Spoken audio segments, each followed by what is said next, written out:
going to take the North and never give it back. So that's a good pick. You get the corner. I got to go bold, right? I got to go bold for this. Yeah, she's got some nice. Welcome back to the Unbearable Sports Podcast. I'm your host, Brad Barron. Make sure to like and subscribe if you are out there on YouTube, and also rate the show 5 stars everywhere that you get your podcast. What is going on, everybody?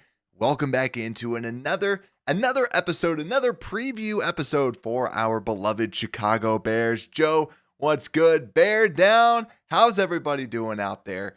Because we have a game coming up against the San Francisco 49ers, and we have a brand new head coach. So hopefully this goes a little bit better than expected.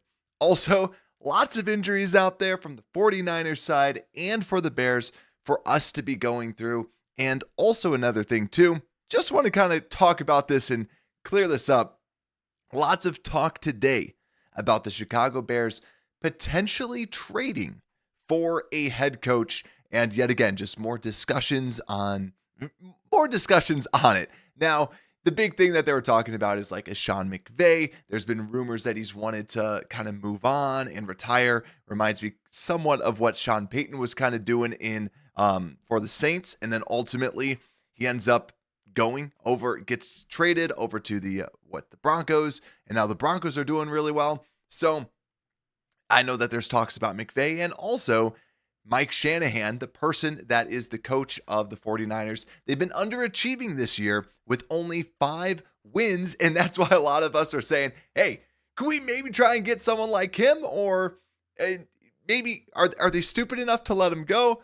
My take is they're probably not that stupid, probably not that dumb, because he's one of the best head coaches that's out there. And we all know everybody wants a Shanahan disciple or a McVay disciple. So, hey, if the Bears have to trade for one of those, I don't mind. You see how important coaching is because you have like a Mike Tomlin every year. I feel like I say to myself, this is going to be the year that the Steelers are finally going to get a losing season, but they never do. Coaching matters so much. Because also you even see Jim Harbaugh that we could have had, and you see his impact with the team that didn't really change too much.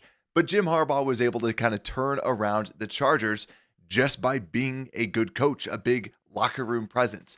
So ultimately, I just wanted to call that out before all of this. So I'm hoping something big happens. But let's get this show on the road, right? We got Bears Junkie out there, Bear Down. We got Taco Man. We got J2K. We also have I don't know how to pronounce that.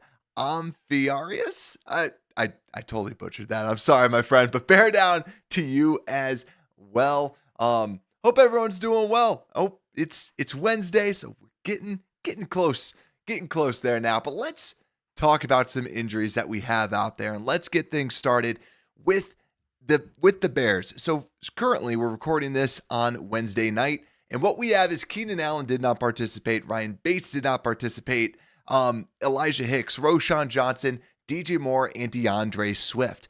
Now, a couple of the people to definitely watch out for, Roschon Johnson. Is he limited tomorrow? If he's not, you can pretty much count him out. And then also same thing with DeAndre Swift with his quad injury.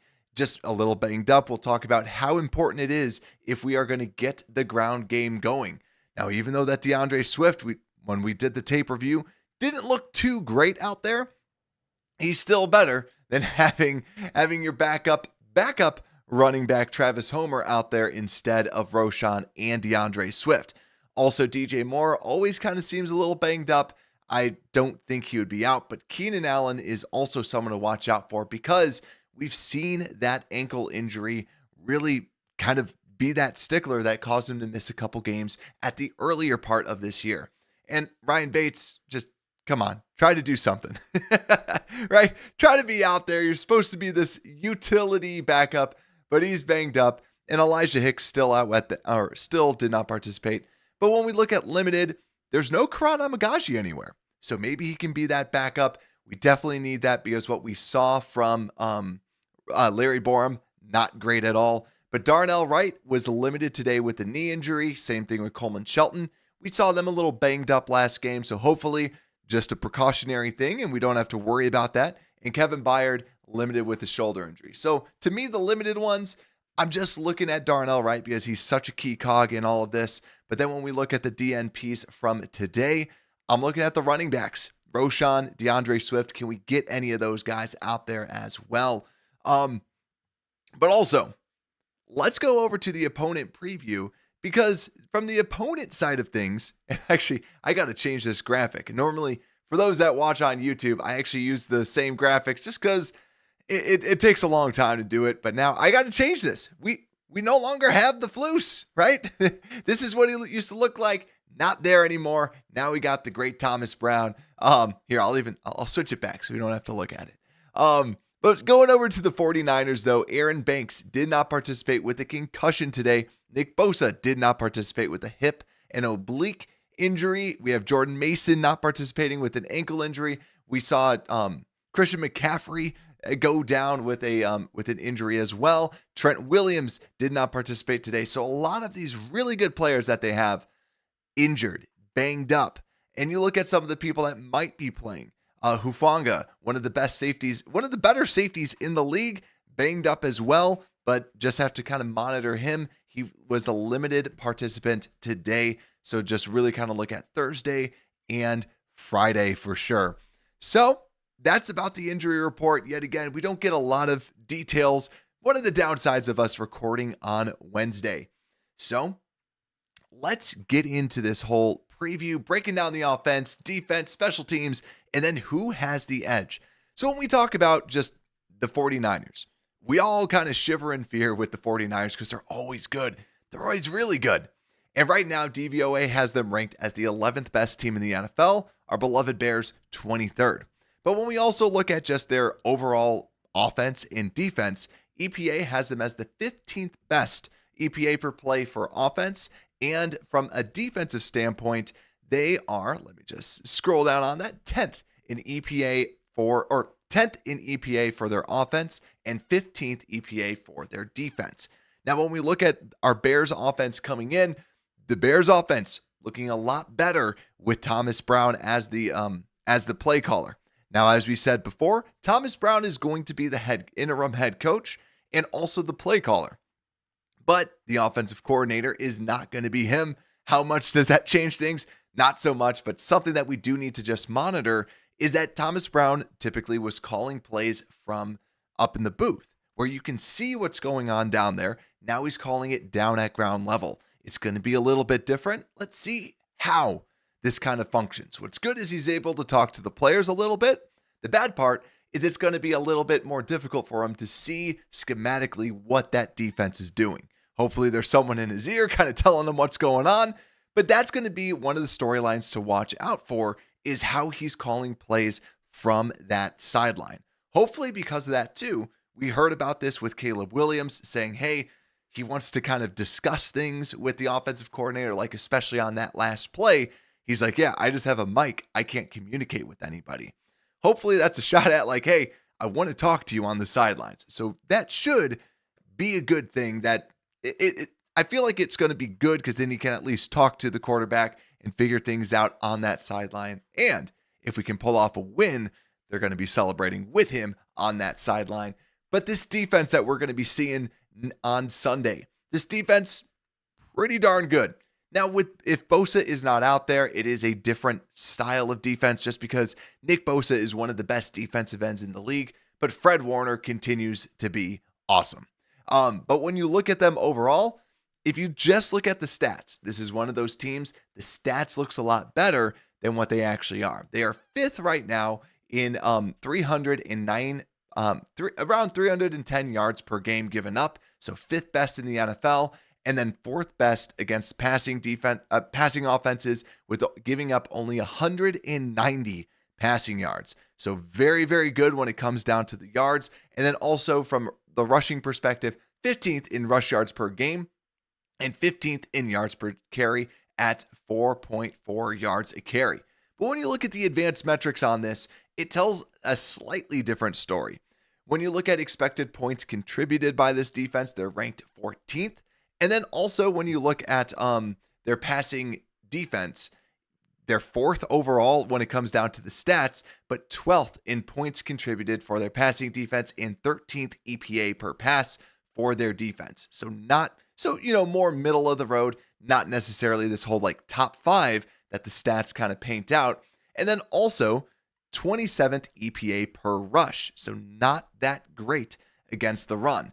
But we know that our Chicago Bears we just haven't been able to run the football. And for those that were able to tune in when we were breaking down the tape, what we kind of saw with this whole running scheme, this running system, is that it's a combination of different pieces. It feels like overall when we're running the football, our players just aren't in great positions. And also Cole Kmet last game really struggled blocking. But DeAndre Swift too, there was a little handful of run plays that we called out that it looks like he was just kind of dancing a little bit, going a little bit outside, not trying to trust his blockers, which, hey, fair enough. He shouldn't trust them all that much. But still, you see like a Roshan Johnson who's just going to charge through and just run at it. So it was partially because of the whole run scheme, but also just the running back that made the running game not so great last game. So hopefully it's the same offensive system, but hopefully they're at least trying to run hard and try and do something, because this running attack has to be the key. Because the advanced metrics say that the passing defense isn't as great, but it's still a good passing defense that you're going to be going up against. Now, from their pass rush perspective, they are 31st ranked when it comes down to blitzing, only blitzing on 16.9% of snaps. And they have 22.1% pressure rate, which is very just in the middle of the road. A lot of that is predicated based on, is Bosa in or is Bosa not in? Because he's that big of a factor. Because when you look at their team and their defensive line without Bosa, it's then the ageless Leonard Floyd, which is now 32 years old. And then also Sam Akinonu out of Maryland. And then Yuder Gross-Matos, who was someone that just actually, when we talk about people that are physical freaks that just don't pan out on that defensive line, Yuder Gross-Matos, that's a prime example right there. Very, very physically gifted, but didn't have that great production inside of college. But then also Malik Collins is another defensive tackle that they have out there. Even though Yuder plays outside and a little bit on the inside as well. But also just overall, defensive line, not that great when it comes down to not having, when they don't have Nick Bosa out there. But this is something that the Bears can attack and then hopefully kind of dissect. This is not a great defensive line. So hopefully Caleb Williams can start to just have a little bit of time in the pocket, which quite frankly, when we were reviewing the tape, we blocked very well for him. All things considered, until Larry Borom came out, the blocking was really good. The blocking was not the problem. So I actually do support, this week especially, I know PFF has us very highly rated from an offensive line perspective. Jones in the top 20, Jenkins in the top 20, Shelton in the top 20, Wright in the top 20, and Pryor 23rd. They've been pass blocking pretty decently, and they did a good job, especially versus the Lions. Now, minus Larry Borom. Larry Borom was getting chewed up. But overall, they got to just keep that up. Just keep on doing what you're doing there. But it's really up to the wide receivers. When we're watching this, the wide receivers aren't getting open. The routes system, there's some plays out there where it's like, what were they trying to do? There's only a couple plays that they were still running routes kind of close-knit, but it's going to come down to these wide receivers. It's going to be them versus their corners and trying to beat them. Charvarius Ward is still one of their cornerbacks, not having one of his typical seasons where he's playing like one of the best corners out there. So that is something that I'm going to be watching out for, beating the guy in front of you. And when I'm looking at just overall matchups to watch out for, the matchup that I'm looking out for is going to be, I'm going to say DJ Moore. Actually, I'm going to say Rome Odunze versus Charvarius Ward. Because if we want something great, we need Rome Odunze involved. We need another receiver that's out there that can consistently get open. Now, DJ Moore, he is going to be my X factor. And why? Because the dude dogs it. There was multiple plays on tape where you're like, one of the overthrows, he's just kind of jogging. And he's just jogging down the field, And Caleb throws it to him, and he's not there. Well, why was it an overthrow? Well, because DJ was jogging. DJ was just kind of like, whatever.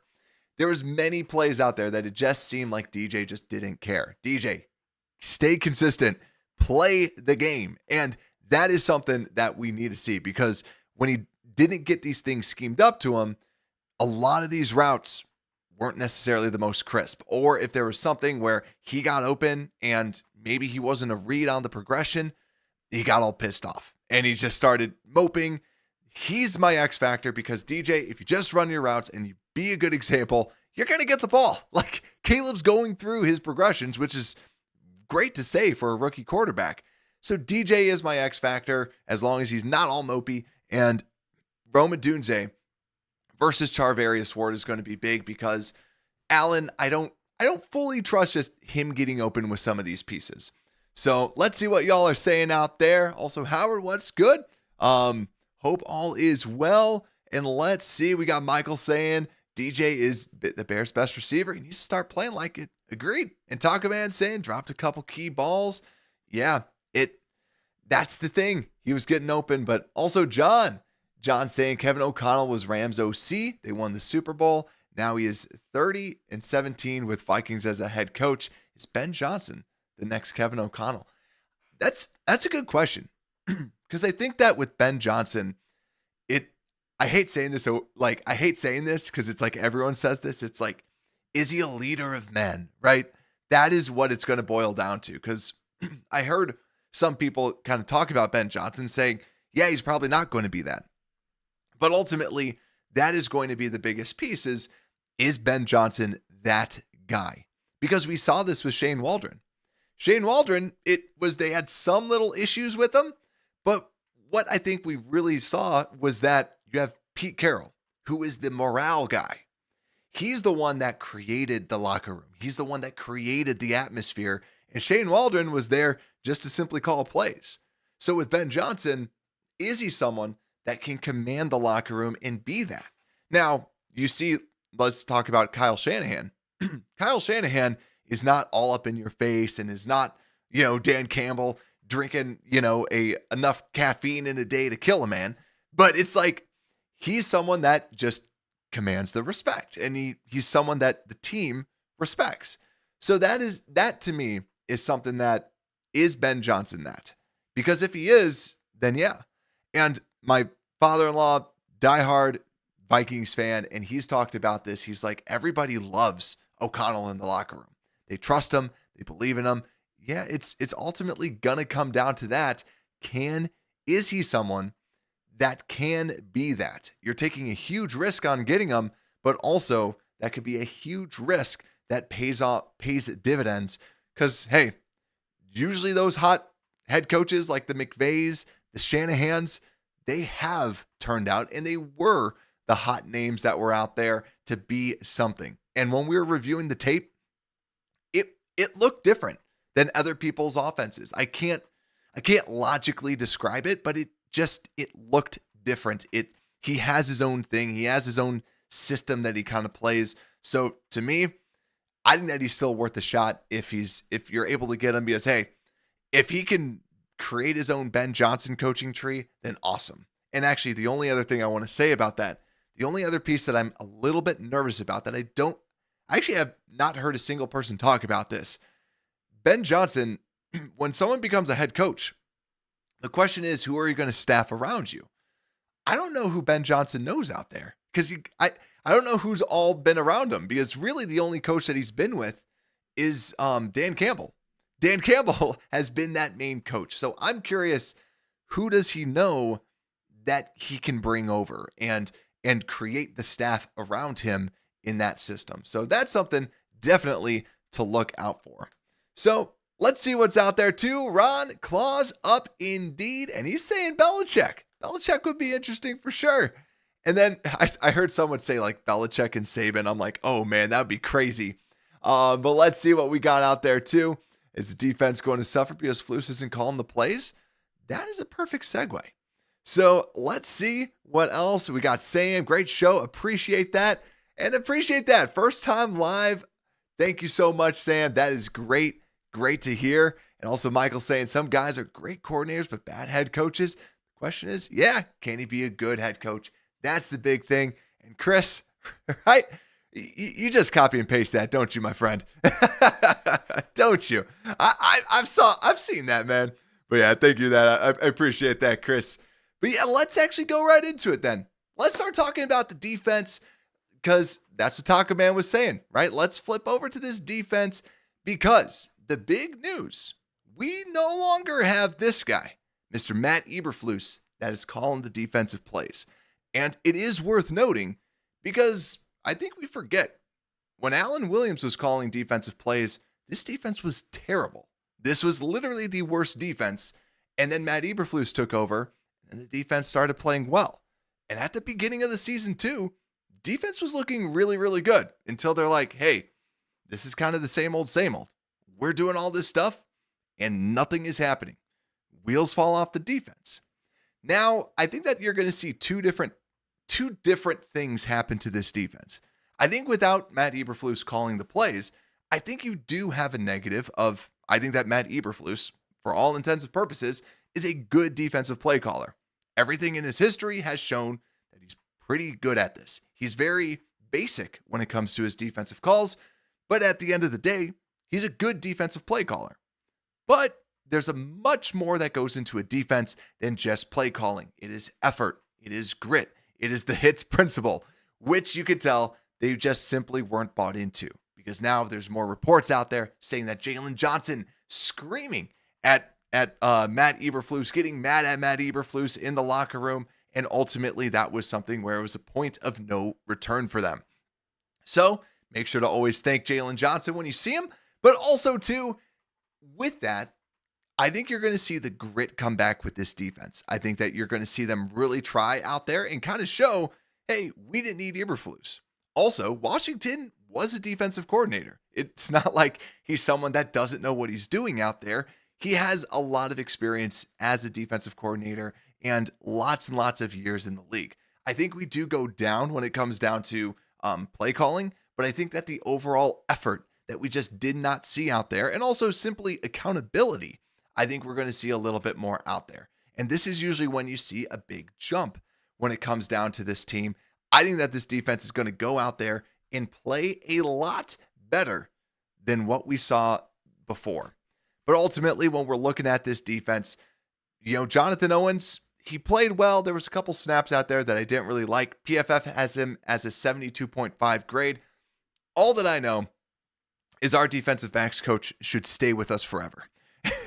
Whoever the new coaching staff is, what is it? Hoke is the defensive backs coach.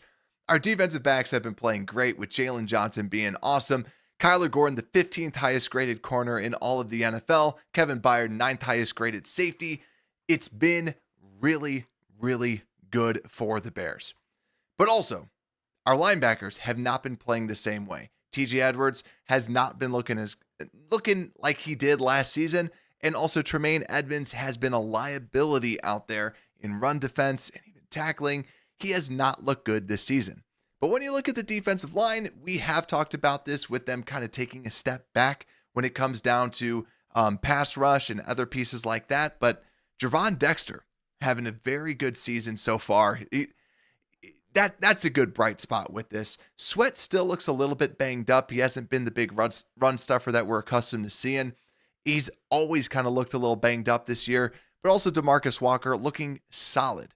PFF's 38th highest graded player. And also Byron Cowart, not gonna lie, hasn't been awful at defensive tackle. He's PFF's 48th highest graded defensive tackle in the NFL. Definitely can get better for sure.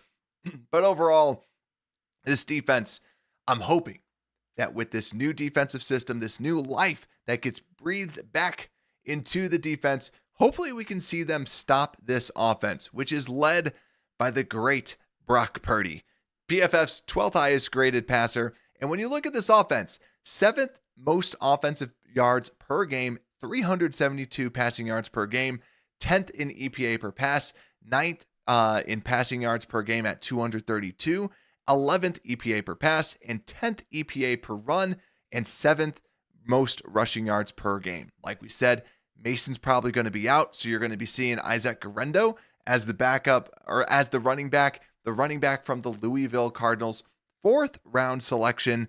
And when he started, he didn't look amazing, but he's got a lot of speed to his game. That is something that the Bears have suffered against. But with McCaffrey out and also potentially having Mason out, you're going to see Guerrero get bulk of the carries, 6'1", 225. So larger guy and has some speed. So this is a good opportunity for this Bears defense to try and do something against this running back. But still, Mike Shanahan, when you talk about him, he is a offensive line whisperer.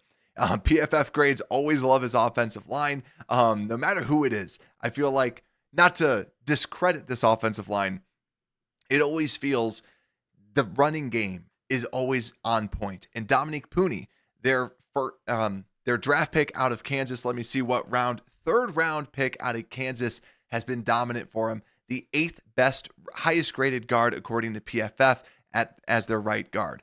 But ultimately, this line is solid. Banks might be out, might be in their left guard, but he's always been a consistent, just okay player. And same thing with the right tackle, Colton McKivitz. Also, with Trent Williams potentially not being there, Jalen Moore would be that left tackle that slots in. And this year so far, 77.1 PFF grade, so not bad at all, as Trent Williams is starting to get up there in age. Like I said before, it's about the system that they put this offensive line in. They could put anyone back there, and I feel like they could put anyone on that line, and I still feel like you're not going to be getting to the quarterback as much, and they're still going to be able to run that football. But also, if you look over at their playmakers, George Kittle, number 1 highest graded tight end for the 2nd year in a row, according to PFF. And it's crazy. I pulled up his PFF grades. This is how high he's graded throughout his career. As a rookie, 28th. Then next year, number 1. Next year after that, number 1. Next year after that, 4th. Next year after that, 2nd, then 1st, then 1st. He's unbelievable. The grade backs it up, but also the reason why he's so highly graded, the guy can block, the guy can receive. That's how good George Kittle is. That's what he does out there. He breaks tackles, he blocks, he catches. He's also just a lightning rod on this offense and seemingly likes the Bears as well. But also when we look at who else they have Deebo Samuel plus a couple of donuts, just because he looks like he's packed on a couple pounds, looks a little bit slower than he normally is. He's just about to turn 29, but that's George. But with Deebo Samuel, he just doesn't look like the same playmaker. Doesn't mean that they can just ignore him. Still has been pretty darn good. Just doesn't look like the same dominant player. But speaking of dominant players, Jawan Jennings has been their big wide receiver this year, out of Tennessee, 6'3", 212, and PFF's 9th highest graded wide receiver. He has been someone that has picked up a lot of slack with Brandon Ayuk not being available, and he's been just a good all-around target that Brock Purdy has been targeting very, very frequently. So, overall, when you're looking at this team, and you're looking at how you can attack it, first off, the whole pass rush thing.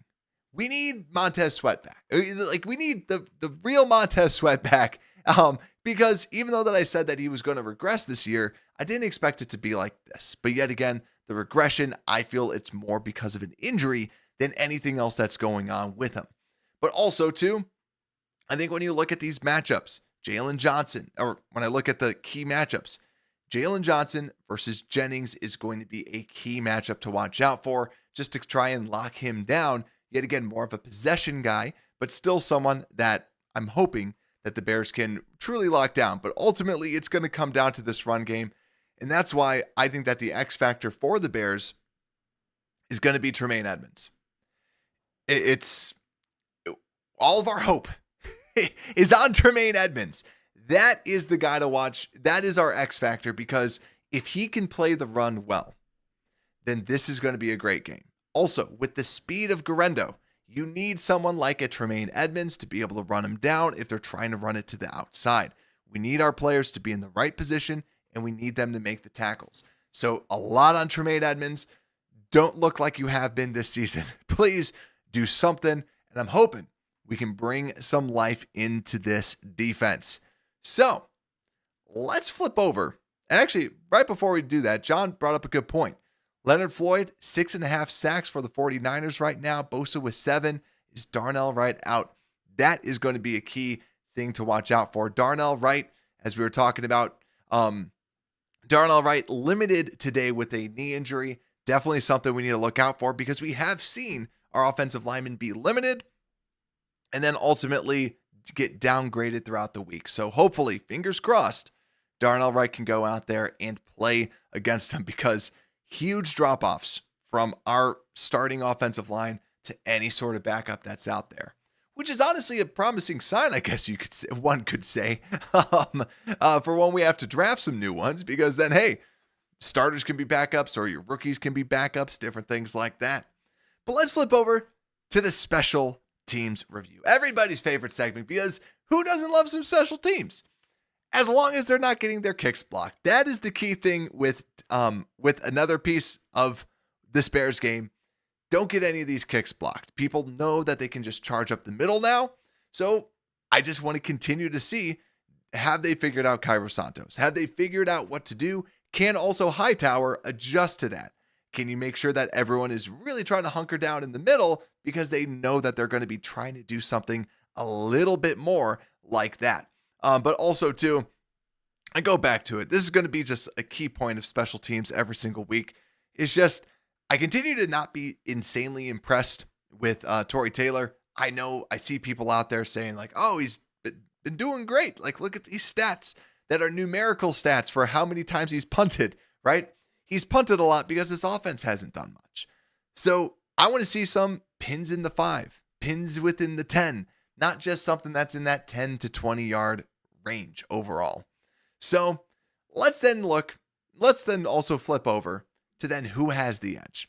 Because if I'm looking at who has the edge, even though that Garendo has not been that great, I give him the edge over our run defense. Why? Because we haven't been able to stop the run. I'm hoping with Washington and with Eberflus out, we can do something. But hey, prove it to me first. Only different thing this week is I'm not going to be putting money on Garendo to go over rushing yards this week. But maybe I will. Maybe I'll change my tune. But that's been my like kind of lock of a bet every single week. For me, is putting money on whatever the running back is going against the Bears, hitting the over. They've done that like every single week. So like I said, probably not doing it this week. But if we look at the passing attack, I'm going to give it to them as well. This defense hasn't been great, right? Show me with this new system what we can do. If we flip over to the offense with who has the edge, I'm going to give it to the Bears passing attack. Believe it or not, I think that the passing attack has been good. It's been leading this team. I'm going to give the edge to the Bears. And when we get to the run defense, I'm going to give running attack, I'm going to give it to the 49ers. Why? It looks like both running backs might be banged up. I still feel like Swift is going to be able to play, but I don't trust this running game to get more than 4 yards a carry. And also, you heard Thomas Brown say this when he was being interviewed. He did not exempt himself from blame. He felt like, hey, this is because he's there. He's been the offensive coordinator. He's calling plays, like, right? He isn't exempt from any sort of criticism because he was one of the coaches. He was calling the plays with a lot of these as well. So that is what I feel. Let's flip over to our game prediction. So let me know your predictions down in the comments, and also leave one bold prediction as well that you think is going to happen this game. Because right now, the 49ers are 4-point favorites. And what's going on in my head right now is I think that the Bears can pull this off because the whole first-time head coach, when you fire your head coach and you get a new one, your team does have a boost in morale. They do. Now, the only thing that gets me a little bit hesitant is the whole way that they handled this situation with firing the OC first and then promoting Thomas Brown, where it kind of feels like a little bit of a bump, but maybe not as full of a bump as you normally get. But also, I was fully expecting to go on here and say Bears win. But the thing that gets me a little bit nervous about this is just the way that they win. They win by establishing the run game. That's what the Mike Shanahan system does. You establish the run, then it allows you to kind of develop then that passing game. You have George Kittle, who can block a defensive end and really kind of pose issues for this team. So that is what gets me a little bit of pause. And especially because we haven't been able to get our run game going. And that seems like a very good avenue to try and beat them and try at least keep things close. So you're going to be putting a lot, yet again, on your quarterback to be doing things because your skill positions that should have been your biggest strength really haven't been the biggest strength this year for your offense. But then on the defense, like we've said, this defense is up in the air. But let's see what y'all are saying out here. We got a 27-16 win. Caleb 3 passing touchdowns. I like that. And then we have Taco Man saying 15-20 Bears or 30-15 Bears. Okay. So I think my ultimate prediction is you know what? I'm going to do it. I'm going to say Bears win. Why not? I'm not keeping track of what my record is on this. So yeah, I'm going to say screw it. Bear down, Bears win. Let's say that the Bears end up winning 24-20. They squeak one out against the 49ers. Everything is good. Everybody's celebrating. Everybody's popping champagne. New coach bump. Bears win. Let's go with that. And if I'm going with the bold prediction that I'll say, interceptions I feel they're not super bold, but like I'm going to say Jalen Johnson interception. I'm going to also go with Kevin Byard leads the team in tackles, or like his second. Yeah, I'm going to say it leads the team in tackles. Why not? Because Kevin Byard, man, he comes down and he stops the run. So I'm going to go with that. And that is going to be my bold prediction. And also Chris saying, we want 4 wins. And he's saying 23-13. Caleb will get his prevent defense early fourth quarter and 80% of his yards like always. And Chris saying he wants Bajan off the field. He doesn't want to win. Hey, like we've said, Bears were able to get rid of their head coach, lose some games, and Caleb has looked good. That's been a win because then now you at least get a better pick. But still, our schedule's too good. Like I think I saw we're still like the 12th team picking. It's like, come on, we only have 4 wins. But that's just how, like, there's a lot of 2-win teams out there too. So we'll see. But don't worry, we'll have you all covered with the Bears post-game show at 7:30 at night on Sunday after the Bears' hopeful victory over the 49ers to break it all down with some great stats and all sorts of other things. So if you haven't already, make sure to like and subscribe out there on YouTube. And also, if you're listening out there in podcast land, make sure to rate the show 5 stars ever that you get your podcast. Tell your friends about the show. And also on Monday, we'll be breaking down the tape live on YouTube. And with that, Unbearable Sports Podcast, we are out.